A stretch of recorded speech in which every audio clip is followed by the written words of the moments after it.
The aroma of cinnamon and cardamom usually promised comfort, but in Hearth and Honey, it smelled of failure. Maeve O'Connell, facing eviction and a dwindling dream, watched her grandmother's legacy slip away. Yet amidst the silence and despair, a single, defiant loaf of bread, baked purely from memory, held an unexpected, forgotten power waiting to be discovered. The silence in Hearth and Honey was a physical presence, a heavy, flour-dusted blanket that smelled of history and failure. It settled in the empty spaces between the small, wrought-iron tables and muted the tick of the old wall clock, a sound that seemed to measure not time, but the slow, agonizing drain of hope. Maeve O'Connell, at 38, felt older than the worn cobblestones of the Boston backstreet her bakery called home. It was a Tuesday afternoon in the heart of autumn, and the only company she'd had for hours was the lingering aroma of cinnamon and cardamom, a ghostly reminder of a morning batch of buns that had gone mostly unsold. Her gaze drifted to the counter's edge, where a crisp white envelope lay hidden beneath a stack of parchment paper. She didn't need to see the bold, red letters to feel their sting. The final eviction notice. 3 days. The words pulsed behind her eyes, a frantic, silent countdown to the end of everything her grandmother had built. In a corner, her 8-year-old son, Finn, was hunched over a piece of paper, the tip of his tongue sticking out in concentration as his crayon scraped across the page. He was drawing the shop, but in his version, a cheerful line of customers with impossibly wide smiles spilled out the door, a bright yellow sun beaming down on them. The sight was a tender knife in her heart. To keep the despair from swallowing her whole, Maeve turned to the familiar motions of her craft. It was a ritual that anchored her when the world spun too fast. She wouldn't be making another tray of trendy cupcakes or glossy cronuts. Instead, her hands moved with a muscle memory that transcended commerce. She began to measure ingredients for one last loaf. The Larkspur loaf. It was her grandmother's most stubborn creation, a dense, fragrant bread infused with strongly brewed Earl Grey tea, a whisper of lavender, and the deep, sweet glow of house-candied orange peel. It was complex, subtle, and entirely out of fashion. Baking it was no longer about making a sale. It was an act of remembrance, a quiet, defiant farewell to the dream she could no longer afford to keep. The shrill ring of the landline cut through the quiet, making Maeve jump. She knew who it was before she even picked it up. The voice on the other end was professionally detached, a sterile monotone that spoke of late fees and outstanding balances. She listened, her knuckles white as she gripped the receiver, murmuring, "I understand and I'm working on it," into the void. The call ended with a click, leaving a silence that felt even heavier than before. She hung up and pulled out the worn, leather-bound ledger from under the counter. Flipping it open, she was met with a sea of red ink. 3 months behind on rent. The loan she'd taken out for the new oven last year was a looming mountain of debt. Each number was a testament to a hope that had curdled into anxiety. She remembered her first day, the deed to the shop in her hand, her heart swelling with a fierce pride. She was going to honor her grandmother's legacy, to fill this small corner of the city with warmth and genuine flavor, a bastion against the tide of mass-produced, soulless confections. Now that pride felt like a fool's delusion. With a sigh that seemed to carry the weight of the entire year, she opened her laptop. The screen's cold light illuminated her tired face as she scrolled through job listings. Data entry clerk, supermarket cashier, administrative assistant. Each title felt like a betrayal, a final nail in the coffin of the life she had poured her soul into. Could she really trade the scent of baking bread for the sterile hum of an office? The thought was a physical ache. Outside, the sky, which had been a placid gray, finally broke. A cold, persistent rain began to fall, streaking down the large front window, blurring the world outside. The city was being washed in shades of gray and gloom, a perfect mirror for the storm inside her. Her eyes fell upon the single, perfect Larkspur loaf cooling on its rack. It was beautiful, its crust a deep, burnished gold, and it was utterly unwanted. Perhaps that was it. she thought with a bitter pang of self-mockery. She and her little shop were just like that loaf, stubbornly clinging to an old-world beauty that no one had time for anymore, destined to be forgotten in the rain. The rain, no longer content to merely streak the glass, began to beat a frantic, insistent rhythm against the large front window. It was a deluge now, turning the quiet cobblestone street into a churning gray river. This was the city's final, emphatic command to surrender. With a sigh that felt like it came from the very marrow of her bones, Maeve untied her apron and reached for the small, hand-painted, closed sign hanging by a ribbon on the door. Just as her fingers brushed against the cool, smooth wood, a sharp jangle from the small brass bell above the door cut through the drumming of the rain. She froze. A man stepped inside, bringing with him a gust of cold, damp air. He was in his early 40s, wearing a quality trench coat that was dark with rain, his hair slicked to his forehead. He looked less like a customer and more like a shipwrecked sailor seeking any port in a storm. He offered Maeve a brief, polite nod, an acknowledgement of her space, not a prelude to a purchase, and scanned the empty room. He chose the table in the farthest, dimmest corner, sliding into the chair with a quiet sigh of relief. Without a glance at the display case, he pulled out his phone, his thumb immediately beginning to swipe across the screen with a practiced, urgent efficiency. He was a temporary refugee, absorbed in his own world. Maeve felt a strange, hollow calm settle over her. There were no expectations here. She turned back to her counter, picked up a soft cloth, and resumed the task of polishing a surface that already gleamed under the warm lights. She would simply wait for the storm to pass, for the man to leave, and for her to finally, mercifully, be alone. 20 minutes bled into 30. The rain showed no sign of fatigue, drumming a relentless tattoo that echoed the restless tapping of Oscar Vance's thumb against his phone. He had answered the urgent emails, rescheduled the canceled meeting, and now found himself adrift in the quiet, fragrant space. It was impolite to just sit here, a freeloader of warmth and shelter. More than that, the persistent, layered aroma, not just sugar, but something deeper, spicier, almost floral, had worked its way past his defenses. It was a scent that demanded curiosity. With a final, decisive swipe, he pocketed his phone and rose. He approached the glass counter, his eyes scanning the offerings with a professional, almost clinical gaze. Cupcakes with glossy swirls of frosting, perfectly uniform chocolate chip cookies, a glistening fruit tart. They were all lovely, predictable, and then his eyes landed on it. In a display dominated by cheerful colors, it sat alone. A single, thick slice of a dark, rustic-looking loaf, flecked with what looked like herbs and zest. It was humble, unadorned, and utterly out of place. "What's that one?" he asked, his voice startling in the quiet. Maeve looked up, following his gaze to the larkspur loaf. A flicker of something, resignation perhaps, crossed her face. "Oh, that's a larkspur loaf," she said, her tone flat, devoid of any sales pitch. "It's a very old family recipe. The taste is, well, it's quite particular. Not for everyone." The sheer honesty of her non-endorsement was more intriguing than any glowing description. It was a warning and a challenge. "I'll take it," he said. Back at his table, he regarded the slice. He took a bite, and the world stopped. It wasn't a rush of sugar, it was a slow, unfolding story. First, the unmistakable, bright, citrusine tannin note of strong Earl Grey tea, a flavor he hadn't truly tasted in years. It was immediately followed by a ghostly, calming whisper of lavender, not perfumey, but earthy and serene. And just as he was processing that, a warm, deep sweetness bloomed at the back of his tongue. The rich, complex flavor of orange peel that had been slowly candied, not just boiled in syrup. It was architecture. It was memory. It was the exact scent that used to fill his grandmother's kitchen in Vermont on baking days, a scent he thought was lost to the world forever. His eyes, which had been tired and distant, were suddenly sharp, focused.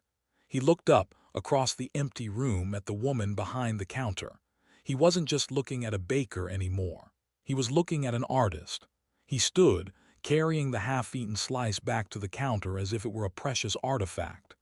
"This," he said, his voice quiet but intense, stripped of its earlier detachment, "this is the most sincere thing I've tasted in a decade." Maeve stared at him, bewildered. She was prepared for indifference, for a polite shrug, not for this reverent, stunned expression. "This recipe," Oscar continued, his eyes searching hers, "it has a story, please tell me." And for the first time in months, maybe years, Maeve felt a crack appear in the wall she'd built around her heart. Something about his earnest, almost desperate curiosity made it feel safe to be vulnerable. The words began to spill out, soft and halting at first, then with a steady, quiet flow. She told him about her grandmother, Elara, a woman who believed baking was a form of love. She told him how the larkspur loaf was her masterpiece, her stubborn refusal to bow to trends. And she told him how she felt she was failing that legacy, how this beautiful, sincere thing was about to disappear, along with everything else. Oscar listened, not just with his ears but with his entire being. He didn't interrupt, didn't offer platitudes. He simply absorbed her story, his gaze fixed on the slice of bread as if it were a Rosetta Stone for her quiet heartbreak. When she finally fell silent, the air was thick with unspoken understanding. Before he left, as the rain finally softened to a gentle patter, he did something Maeve found odd. He took out his phone again, but this time, he wasn't scrolling. He angled it carefully, capturing a photo of the half-eaten larkspur loaf resting on its simple ceramic plate. Then he took another, wider shot of the shop's interior. The worn wooden counter, the soft glow of the Edison bulbs, the quiet corner where Finn's crayon drawing was still taped to the wall. He paid in cash, leaving a $20 bill for a $4 slice. "Keep it," he said, meeting her confused eyes, "for the story." And then he was gone, the bell jangling softly in his wake. Maeve dismissed it as a strange, kind gesture, the quirky act of an eccentric stranger. She had no idea who Oscar Vance truly was. Later that night, in a minimalist apartment overlooking the glittering expanse of the Charles River, Oscar sat before his laptop. The city lights were a cold, distant fire. He wasn't a corporate drone. He was the mind and palate behind The Discerning Palate, a food blog that had become Boston's most respected and sometimes feared culinary voice. He was revered precisely because he refused to chase the viral, the trendy, the Instagrammable. His thousands of followers trusted him to find one thing: authenticity. And tonight, he had found it in its purest form. He was tired of deconstructed dishes and foam-topped novelties. He was weary of food designed for a camera lens instead of the soul. Maeve's bakery, her quiet dignity, her grandmother's stubborn loaf, it was the antidote to all of it. He began to type, the words flowing with a passion he hadn't felt in a long time. The title came to him instantly. In the middle of a downpour, I found a piece of lost time. He wrote not as a critic, but as a witness. He described the warmth of the small shop against the fury of the storm. He wrote of Maeve's honest, unguarded explanation of her particular bread. He didn't just review the larkspur loaf. He told its story, weaving in his own rediscovered memories of a grandmother's love. He concluded, "This is not just food. This is history, lovingly guarded. It is a quiet, defiant act of beauty in a world obsessed with noise.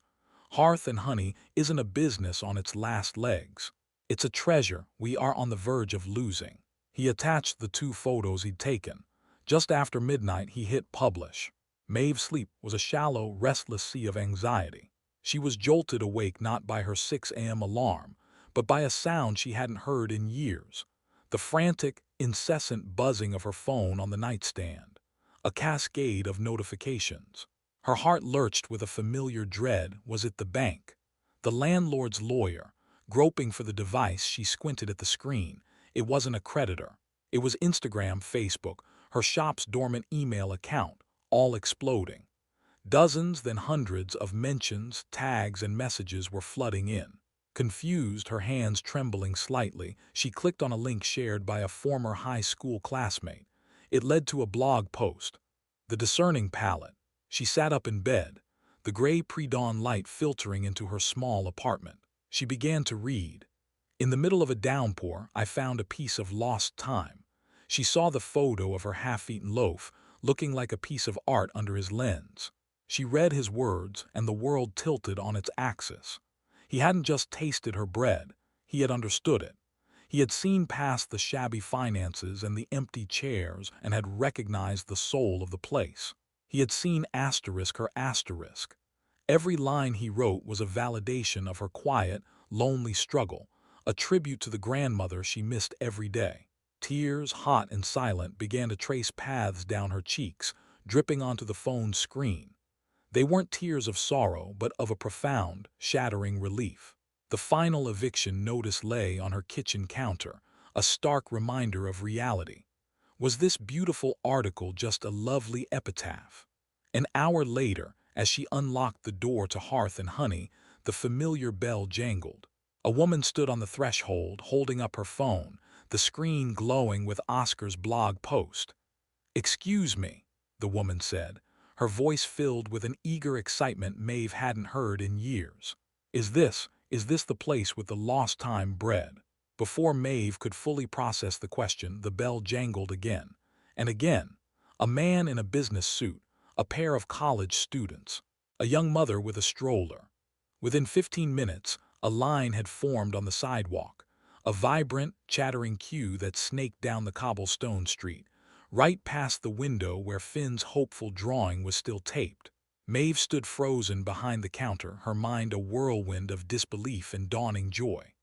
The final notice was still tucked away, a venomous secret, but outside, a miracle was unfolding. She felt a small hand tug on her apron. It was Finn, his eyes wide with wonder at the crowd.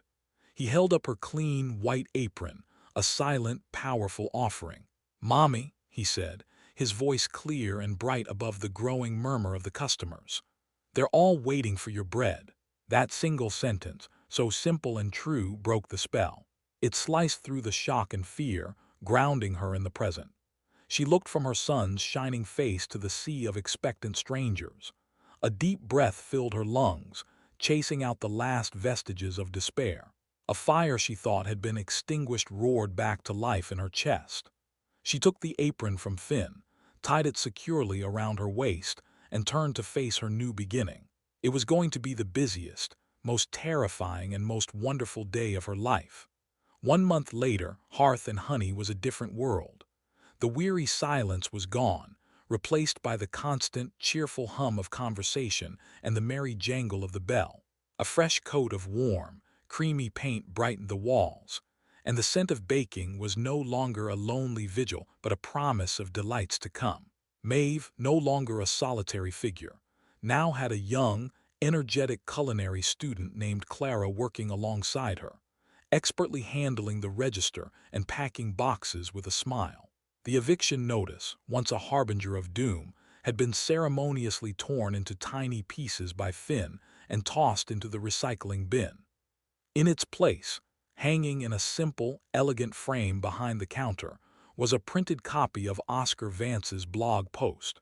It was the shop's new constitution, its declaration of purpose. The larkspur loaf, once the symbol of her beautiful failure, was now the crown jewel of her bakery. It was made in limited batches each morning, and was always, without fail, sold out by noon. The profits from that single item in the first week alone had been enough to pay back 2 months of rent. Maeve had cleared all her debts. For the first time, she had opened a savings account with a name on it that felt like a tangible dream: Finn's college fund. The exhaustion that had etched itself onto her features was gone, replaced by the luminous, grounded confidence of an artist whose work was finally seen. On a bright, crisp afternoon, the bell above the door chimed with a familiar cadence. Oscar Vance stepped inside, the sunlight catching in his hair. The frantic energy of the morning rush had subsided, leaving a comfortable handful of patrons lingering over coffee. Maeve looked up from kneading a new batch of dough, a dusting of flour on her cheek. A wide, genuine smile spread across her face. Without a word, she wiped her hands on her apron, reached under the counter and produced a single, perfectly wrapped slice of larkspur loaf. "This one is always reserved for you," she said, her voice filled with a warmth that went beyond simple gratitude. He accepted it, his own smile mirroring hers. "I should be thanking you," Oscar said, his tone sincere. He leaned against the counter, the awkwardness of their first meeting replaced by the ease of friendship. "You know, before I walked in here, I was drowning in noise. 1,000 new restaurants, a million new trends. I was forgetting why I started writing in the first place." He looked at the framed article on the wall, then back at her. "Your grandmother's bread, your story. It reminded me what's real. It healed something in me, too." Maeve felt a profound sense of connection, the beautiful, unexpected symmetry of it all. It wasn't charity. It was a spark that had jumped from one soul to another, igniting both. She watched as Finn, standing on a small stool, carefully placed a cookie into a paper bag for a customer, his face a perfect miniature of her own concentration.